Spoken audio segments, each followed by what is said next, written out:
आज आपण सिंपल कांदा टोमॅटोचे आणि जे घरी अवेलेबल असतील मसाले त्यापासून रेसिपी बनवणार आहोत. तर अगदी सोपी आहे. तर त्यासाठी सर्वात पहिला आपल्याला थोडासा लिंबाचा रस आणि हळद म्हणजे अगदी पाव लिंबाचा रस असं आपल्याला लावून मॅरिनेशन करायचं आहे 15 ते 20 मिनिटांसाठी. मग एका कढईमध्ये आपल्याला 2 मोठी वेलची आणि 1 स्टार फूल ते फोडणीत घालून घ्यायचं आहे. ते थोडं परतलं गेलं की मग आपल्याला कांदा घालायचा आहे बारीक चिरलेला आणि तो चांगला आपल्याला याच्यावर परतून घ्यायचा आहे. कांदा अगदी मंद आचेवर परता म्हणजे तो छान भाजला जातो, शिजला जातो. नाहीतर तो मग वरून फक्त करपला जातो आणि आतमध्ये कच्चा करकर असा राहतो. त्यामुळे शक्यतो कांदा हा मध्यम किंवा मंद आचेवरच भाजून घ्या. आता त्याचबरोबर इथं मी 2 मोठ्या आकाराचे कांदे घेतले होते, मीडियम आकाराचे कांदे घेतले होते. त्याचबरोबर इथं मी 2 मध्यम आकाराचे टोमॅटो चिरून घेत आहे. आता आपण जे कांदा भाजला की याच्यामध्ये जे मॅरिनेशन केलेलं चिकन होतं ते आपल्याला घालून घ्यायचं आहे. चिकन देखील आपल्याला छान परतून घ्यायचं आहे कांद्यावर. जितकं तुम्ही छान परताल तितकं ते पटकन शिजलं जातं आणि भाजल्यामुळे चिकनचा एक स्मेल असतो तो निघून जातो, तो लागत नाही. त्यामुळे ही एक महत्त्वाची टिप आहे. इथं मी बोनलेस चिकनचाच वापर केलेला आहे कारण आपल्याला पुढं थोडं स्मॅश देखील करायचं आहे. त्यामुळे शक्यतो बोनलेस चिकनचाच वापर तुम्ही इथे करा. आता याच्यामध्ये मी आलं लसणाची पेस्ट घालून घेतलेली आहे. आपण मॅरिनेशनला आलं लसूण लावलं नव्हतं त्यामुळे आलं लसूण आपल्याला इथंच घालायचं आहे. आणि आलं लसूण छान परतलं गेलं की त्याच्यामध्ये मग आपल्याला बारीक चिरलेले जे टोमॅटो होते ते आपल्याला घालून घ्यायचे आहेत. टोमॅटो देखील आपल्याला छान असे परतून घ्यायचे आहेत ते गळेपर्यंत. आणि टोमॅटो छान गळले गेले की त्याच्यामध्ये मग आपल्याला चवीनुसार मीठ घालायचं आहे. आणि मग एका ताटामध्ये थंड पाणी ओतून ते ताटाचं झाकण आपल्याला त्या कढईवर ठेवायचं आहे. ज्याचं करून आपल्याला त्याच्या पाण्यातच ते शिजवायचं आहे. वरून आपल्याला पाणी घालायचं नाही आहे.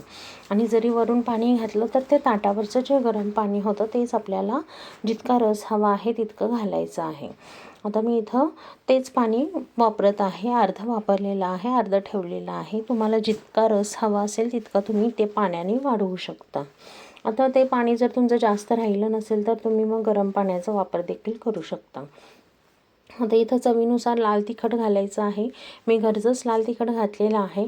त्याचबरोबर 1-1.5 चमचा मी इथं धण्याची पूड घातलेली आहे. अर्धा चमचा मी जिरे पावडर घातलेली आहे.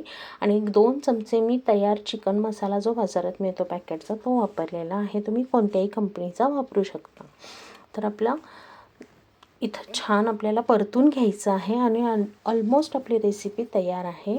तर हे सगळे मसाले आपल्याला मिक्स करून घ्यायचे आहेत आणि मग आपल्याला थोडीशी एक वाफ चिकन आता आपलं पूर्ण तयार झालेलं आहे. त्याच्यामध्ये मग थोडी बारीक चिरलेली कोथिंबीर घालायची आहे. आणि जे आपल्याला वाटत असेल की आपलं चिकन थोडंसं रस्सापाणी वेगळं झालेलं आहे म्हणजे थोडा दाटपणा आलेला नाही आहे तर तुम्ही अशा पद्धतीने स्मॅश करू शकता. जेणेकरून जी चिकनचे ज्या पीसेस असतात त्याच आपल्याला ग्रेव्हीमध्ये लागतात. त्यामुळे ग्रेव्हीतसुद्धा चिकन आणि पीसमध्ये सुद्धा चिकन अशा पद्धतीने. आणि तुम्ही या पद्धतीने करून बघा, अगदी अप्रतिम लागतं, अगदी धाबा स्टाईल लागतं.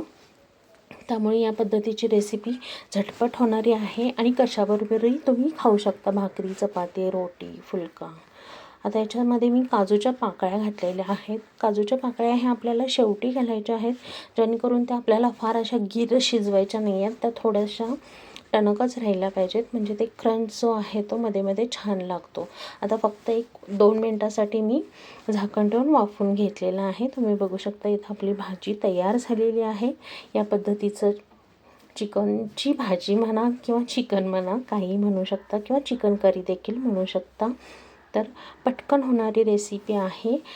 तर तुम्ही नक्की ट्राय करा. आणि इथं मी बोनलेसच चिकन वापरलं होतं. तर नक्की ट्राय करा.